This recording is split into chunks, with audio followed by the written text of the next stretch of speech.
All right. So Hang Dave on. Cousins. I just clicked. Yes. Yeah, okay. I just clicked a button which said go. Dave Cousins of the Strawbs. Welcome to 69 Faces of Rock. How are you doing today? I'm very well. I do apologize for keeping you waiting. It was I was ready and waiting, but I couldn't trace the link anywhere. But I'm pleased to see you. Sometimes that happens. First of all, congratulations on the new album. Tell me about the creation process for The Magic of It All. It was an unusual creation process. It started back in 2021. My partner's son lives in South Africa. He lives in Port Elizabeth, or Quebec, as it's now called. And she said, I'm going out to visit Richard. Would you like to come? And I said, yeah, well, of course I will. It'll be fun. And I thought, well, I've never been to South Africa. And I knew that in the old days that we were told that we'd sold records in South Africa. So I thought I'd maybe set up some shows. So I managed to get hold of a DJ over there, and he set up 4 shows for me.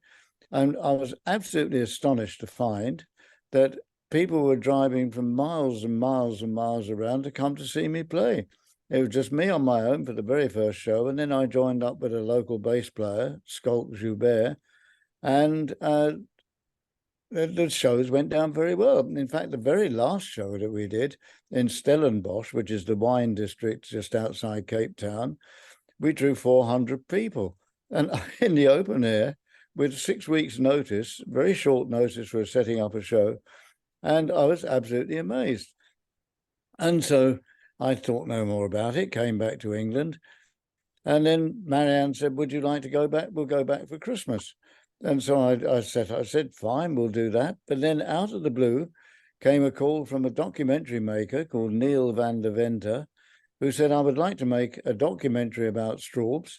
And he said, and its influence around the world. And would you consider recording a new album in South Africa? And I said, fine. And so I got in touch with Blue Weaver. We all got together. And suddenly we found ourselves last September in South Africa, in Cape Town, at the Academy of Sound Engineering. And the record is what you hear now. It took place then. Yeah. Now, this time you brought in Blue Weaver and John Ford to collaborate. Why did this combination of players work here? What it was that the documentary maker wanted us to use South African musicians to show how the South African musicians interacted with the music of Strawbs.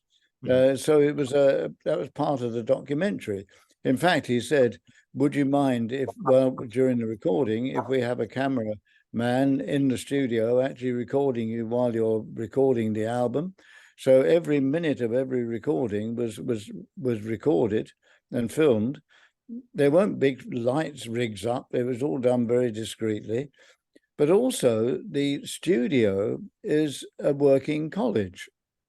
And there were students there who used this as part of their course to learn about sound engineering, whether that's sound engineering for the radio, for television, or for live performances. And so the students joined in setting up the studio.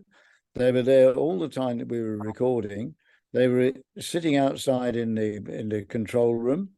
When we went in and listened back, they were asking questions about why did you use that particular sound for this track? Why did you do this? And by the same token, we were learning from them, because we said, well, what's happening with the music scene here in South Africa? And it was one big learning unit going on. So the whole process was not just making a new record. It was making a record, recording an actual experience of South African musicians and songwriters, and myself and Blue and John Ford interacting. And it does sound marvelous. Now, at this point, is Chess Cronk and Dave Lambert still involved with you in any capacity? Oh, I haven't said that they're not. This happens to be the documentary process. I'm actually doing a live show. It'll have to be my last live show, unfortunately, because I have a medical condition called MDS, which is, hang on, I've got to remember it, myelodysplastic syndrome, which is a very rare blood disease. And it means my immune system is very severely compromised, and I'm unable to appear to mix in very constrained areas. I can't mix in small rooms with big groups of people. And so I have to be very, very isolated in case I pick up an infection. And if I do pick up an infection, I have to go straight to hospital. So the idea I had when we were doing this big festival to say this is my last show was that I wanted to do a show called Strawbs Past and Present. I invited Dave Lambert and Chaz Cronk to participate, but they declined, I'm afraid. But that doesn't mean to say we won't see one another again. Cool. The album, it opens up with song Ready. It has a very positive vibe to it. But what is it that you're ready for? Ready. It's a song which I imagine myself somehow as an Old Testament prophet. I know it's not pretentious, I assure you, but I imagine the world is going through huge changes. There's a huge population shift going on. It's all down to water. Lack of water in certain countries is forcing people to migrate. There are huge migrations going on across the world, and that's causing problems around the world as people look for safe places to live. But also at the same time, the whole world is undergoing a change in the climate that we see all around us. There's a massive shift in the lack of water due to the ice cap melting and heat rising around the world. And so you've got that coming on around us. And really, it's the cataclysm that you might have seen prophesied in the Old Testament, in the book of Revelation, say, where the world is coming to an end. I know it's not that bad, but it is that bad. But I imagine myself, anyway, as an Old Testament prophet saying, are you ready for what is about to come down upon us? It's difficult for me now, sitting here, trying to remember how the song even goes, because it was made over a year ago.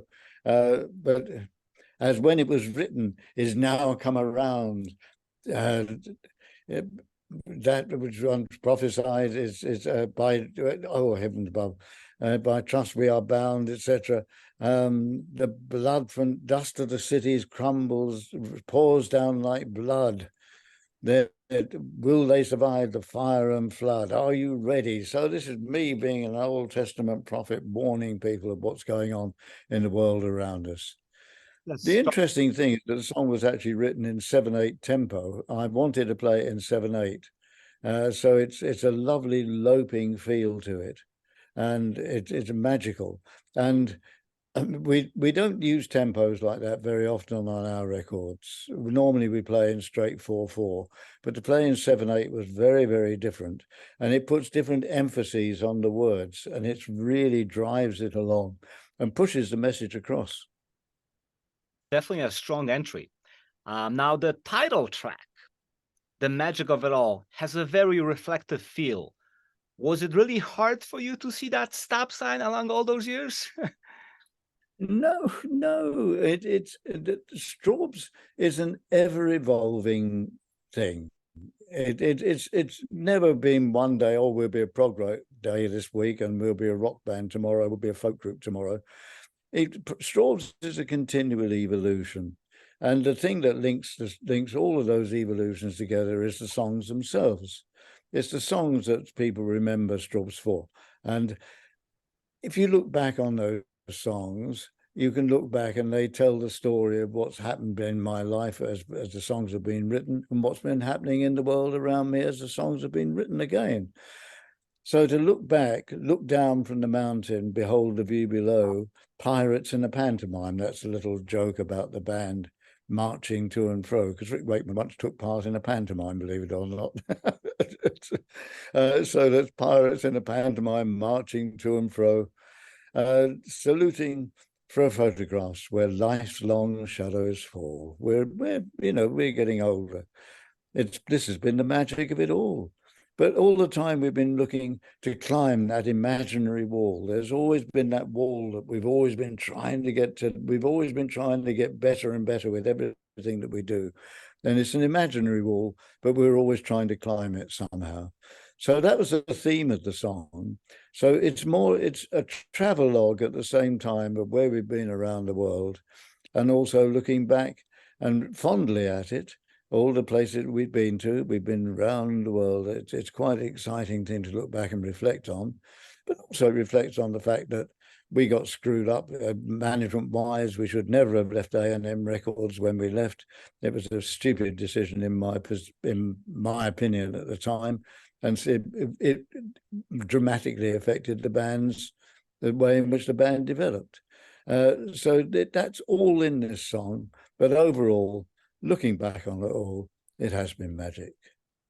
Certainly. And I've experienced that magic with you quite a few times over the years. All Along the Bay is interesting because it's driven by a saxophone, but it's a perfect fit. How did it come about? We've never used sax on a Strawbs album before. Never. But the reason this song came about was that we were talking to the South African musicians, and I said, Blue Weaver knows all about this stuff. And can you explain to me what Gumar is? And it's Ghoema, Gumar. And it's the rhythm. It's the South African rhythm. And they said to me, if you go down Cape Town late at night or on a sunny day, you'll hear Gumar coming out of the clubs, out of the pubs, out of the bars, out of the restaurants. It is the sound of South Africa. And so they said, hang on, we'll play it to you. And it's got that lovely loping feel. And so Blue said, I think we need to put down that rhythm down. And I said, well, I've got a chord sequence that will fit it. So that we recorded that chord sequence over it with the local Gumar rhythm. And of course, the Gumar rhythm, the natural thing that goes with that is saxophone. And so we brought in the saxophone player, and there you have it. Strawbs with a sax player, and I think it sounds absolutely marvelous to me. But the songs, again, are talking about being in Cape Town, going up Long Street, coming down the loop, as they call it, and going down onto the waterfront, and going past the pub where U2 stayed when they used to go into that pub, the Dublin pub, every night when they were staying there for their big show in the stadium. And that was all pointed out to us. So I put all of that into the song. So it's got the local flavour. In a funny way, I think it could be a big hit in South Africa. It'd be great fun if it was. It's a fantastic track, and you almost wish you used the saxophone before, don't you? Well, we used it again later on in the album. Everybody means sometimes to someone, comes across very personal. Is there anyone specific you're singing about? No, not one particular person. It was brought about, I suppose, by being locked down at COVID. There was no communication going on. You didn't go out in the street and meet people. All you could do was to go out and wave at other people across the road for an hour a day. It was very, very strange. So we lost all forms of communicating.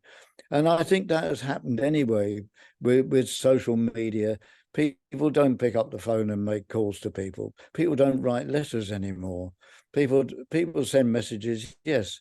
So I wanted to write a song that said, why don't we communicate a bit better with one another? And it just so happened that round the corner from where I'm living in Folkestone, near on the south coast in England, there's a row of cottages right by the sea, and the front fence of one of them has got a carving of some fish intertwined together, made out of pieces of driftwood.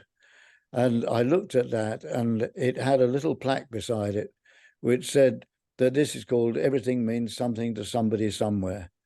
And I thought that was meant to be. So it's not only, it's inspired by me being beside the ocean and looking at that piece of driftwood, and there's also a very dangerous sea passage there, and there's been many shipwrecks over the years. So I put bits in about the shipwrecks, but also I got my message across about why don't we pick up the phone and talk to one another, because I don't think we do. And to me, I had my sister here for lunch today and her husband, and I played them that track, and they sat there in silence. And it's a very moving track when you listen to it.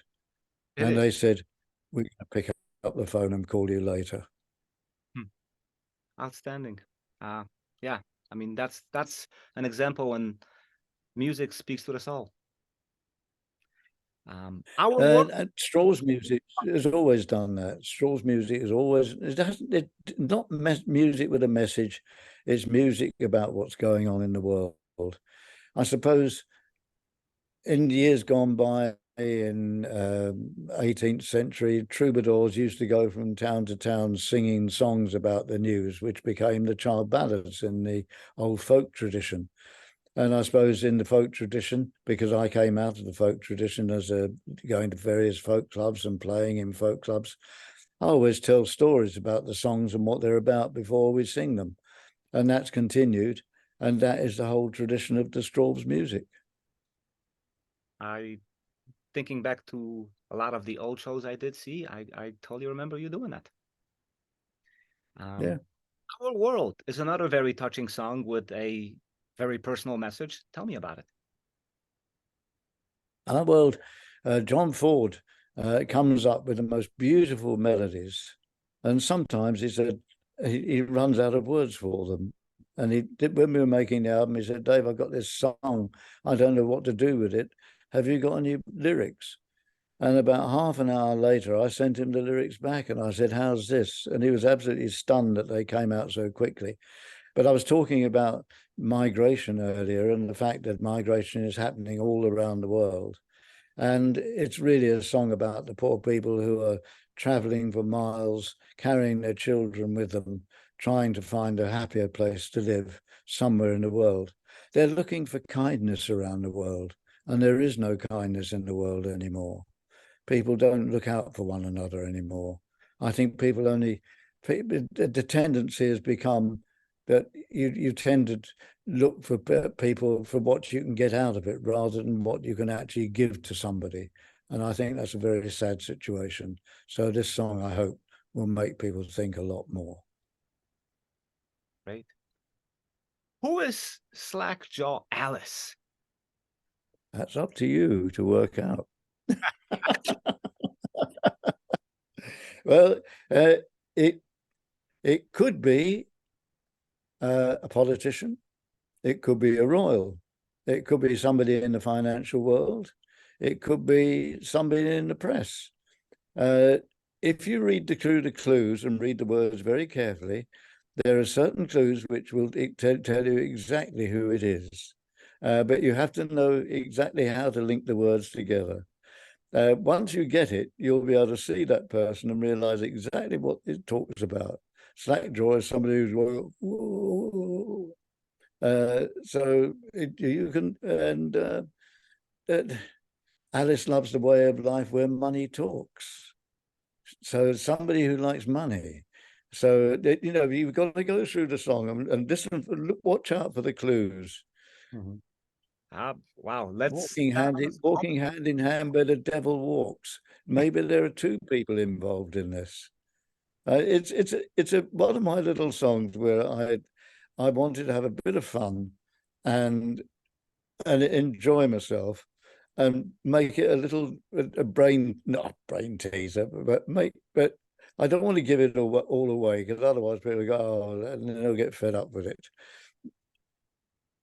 that'll make things interesting. To me, it's a great fun song, and I love listening to it. And again, that sax adds enormously to it.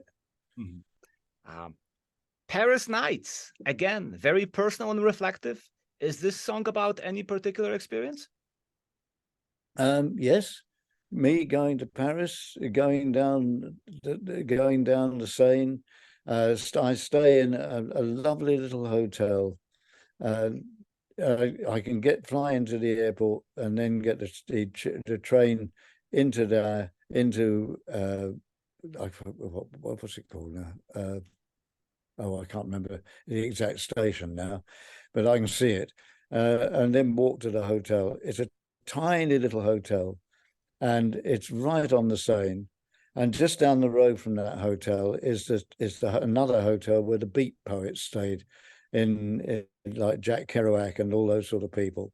It's a very beatnik area. It's a very happy, lively area, and I enjoy Paris nights. And Blue plays the most wonderful accordion on it. It sounds like a wheezy old accordion, and Blue. It's not known that Blue actually plays accordion, but he does, and I love the sound of it.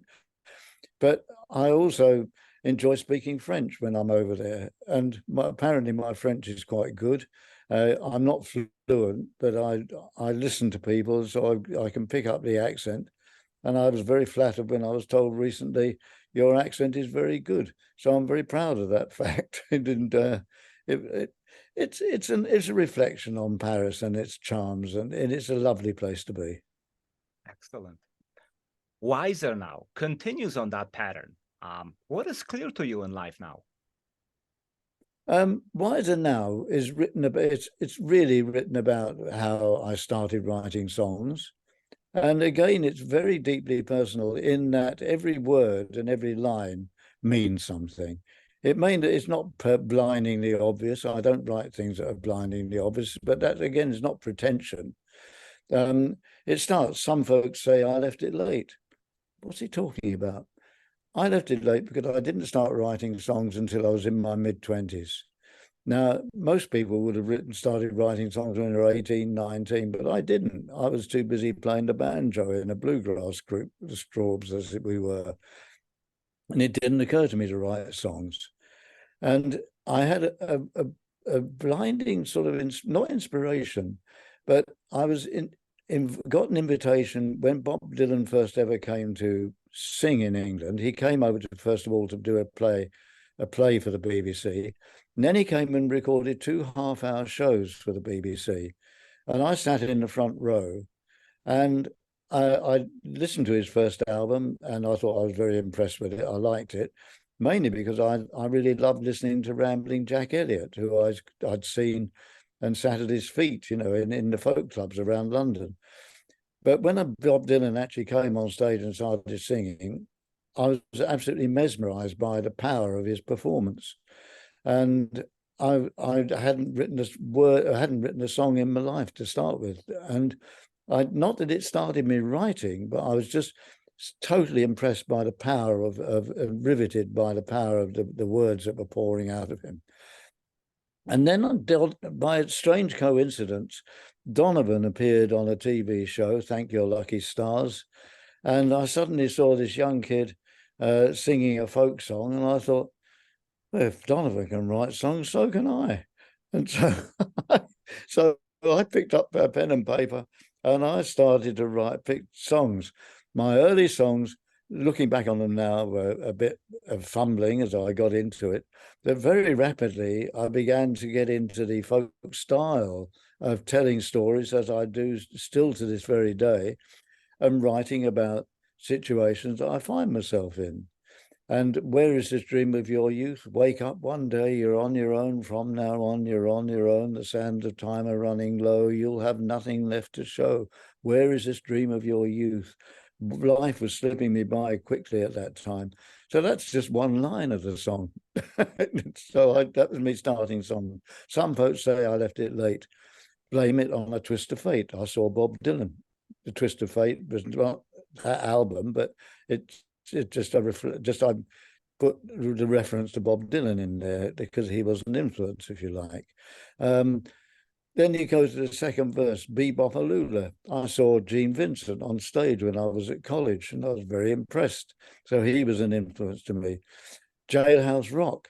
I didn't really like Elvis's first couple of records, but when I saw Jailhouse Rock, the film, and he started to move, I thought, my God, that's amazing. That's what I want to do.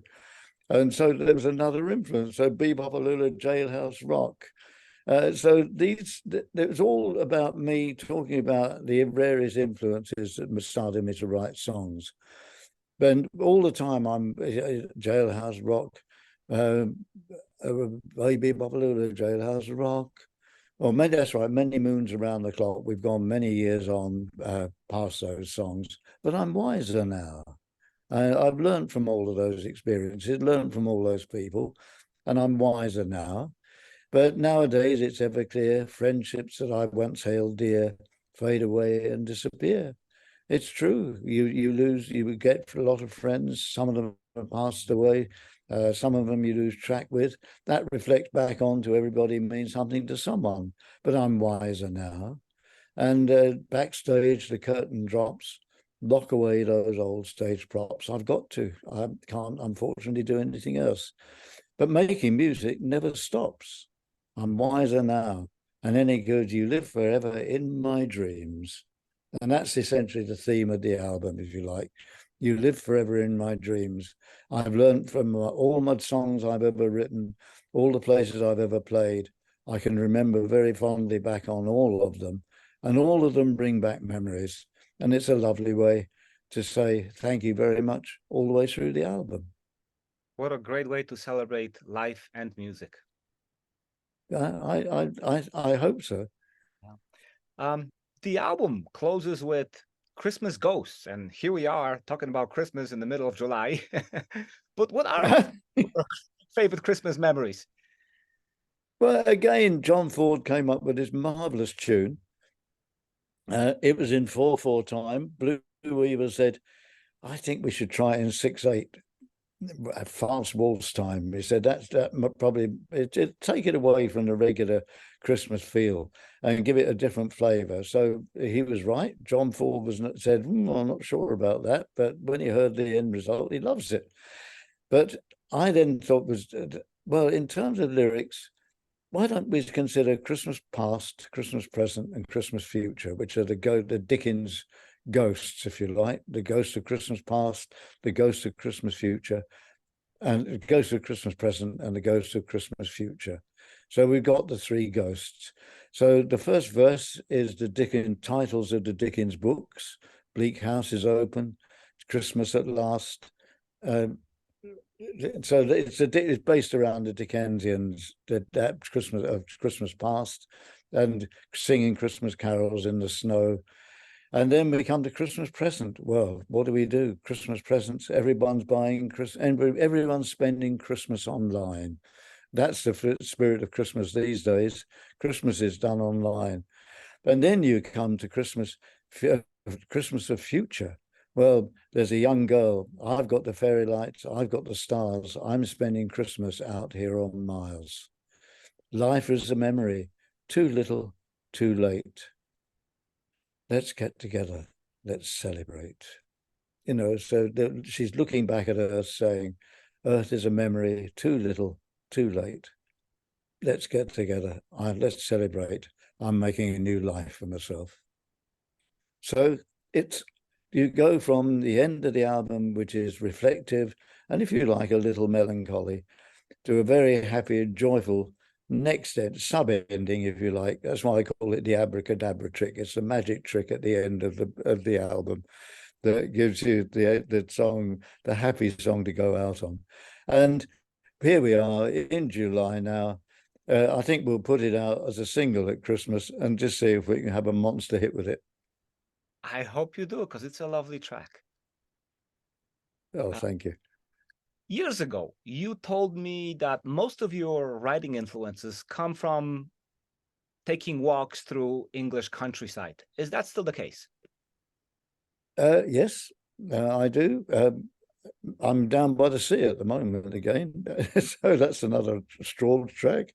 And I walk along the beach now, and that gives me inspiration now. I go up on the cliffs and sit up there. There's some lovely places, some lovely views up there, but also blackbirds singing in the trees is a wonderful inspiration. Not that I've mentioned blackbirds in the album, but you go and sit up there and it gives you a whole peaceful, inspirational feel. And I love the atmosphere of old churches. I love going into old buildings. They speak to me somehow. I was born a Catholic, or not? Yes, I was christened a Catholic, but there was a division within my family. And my father died when I was 6 months old, and my mother married again when I was 6, and she married a Protestant. And I was brought up in a divided household, if you like. Not that we were divided. I was telling you earlier, my sister's just been here for lunch, but I went to the Catholic church, and my brother and sister went to the Protestant church. And my dad would never allow, my second dad would never allow the Catholic priest to come into the house for some reason. But that brought about the song "The Hangman and the Papist." So that was, again, the inspiration for that song was a divided household, and you had a divided Northern Ireland with Protestants and Catholics at loggerheads fighting one another. So those are the inspiration of songs. But the smell of the incense in the Catholic Church, the Latin Mass to me was very, very special. And so I love going out into the countryside. I love going into old buildings and walking around them. I get feelings from them. I live now just down the road from Canterbury, with the huge cathedral, and you can walk through Canterbury. I've gone and stood several times at the altar where Thomas a Becket was assassinated. And that is an incredibly moving thing to go and stand by and realise what happened at that particular event. But also to walk through that ancient town. There's an old building there built in 1132, which was an old hospital. And you look at that tiny little building, it's still there, and people can go and visit it and see it. And you can go and take a boat down through Canterbury itself, down through the back streams, and it's absolutely a wonderful thing to do. So there's all that inspiration around me as well. So I'm a very lucky person, and I get all that inspiration from wherever I go. I'm continually making notes, taking note of things, looking at strange things that other people might just cast aside and let go by. Outstanding. Early in the interview, you mentioned that you will no longer be playing shows. Will you still continue to write and release music? Absolutely. There's nothing to stop me recording. It's just that I can't mix with people in confined space. So I can't, if I go into a recording studio, there's one not about half an hour from where I am now. It's separated into 3 rooms. There's the recording room for vocals, which is a totally separated room, totally locked off. It's got windows that I can open and get plenty of fresh air in there. There's the control room in the middle, and there's a room at the studio itself is at the far end. And so I can be separated from musicians, and I can still record as I want to. We did the album Settlement, which was done in COVID, and that was done totally independently of one another.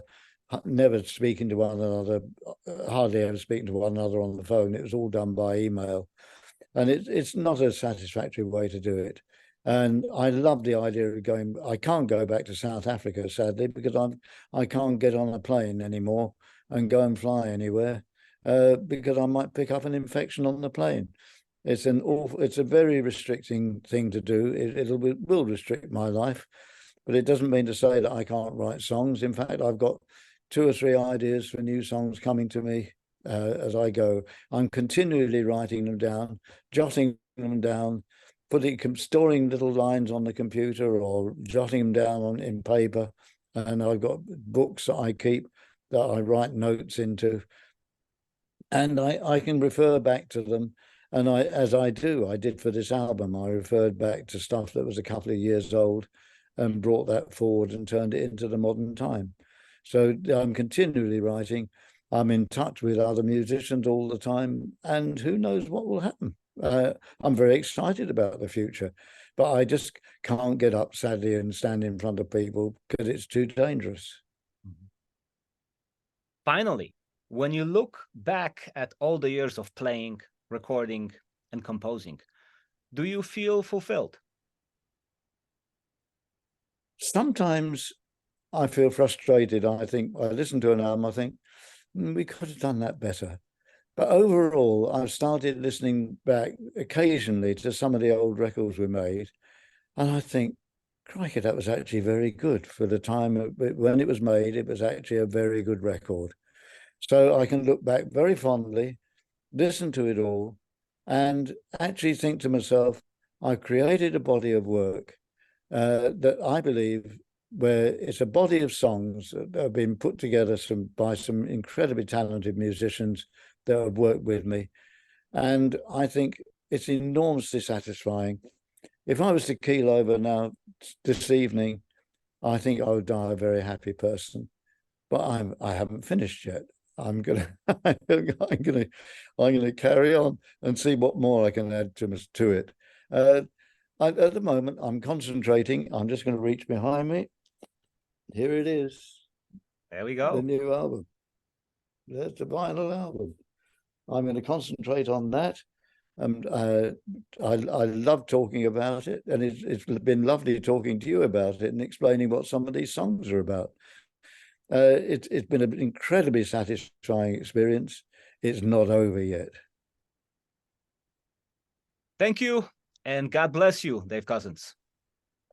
Mark, it's been an absolute pleasure, and I do apologize for keeping you waiting. It's been a pleasure as all mine. Thank you. Bless you. We'll meet again.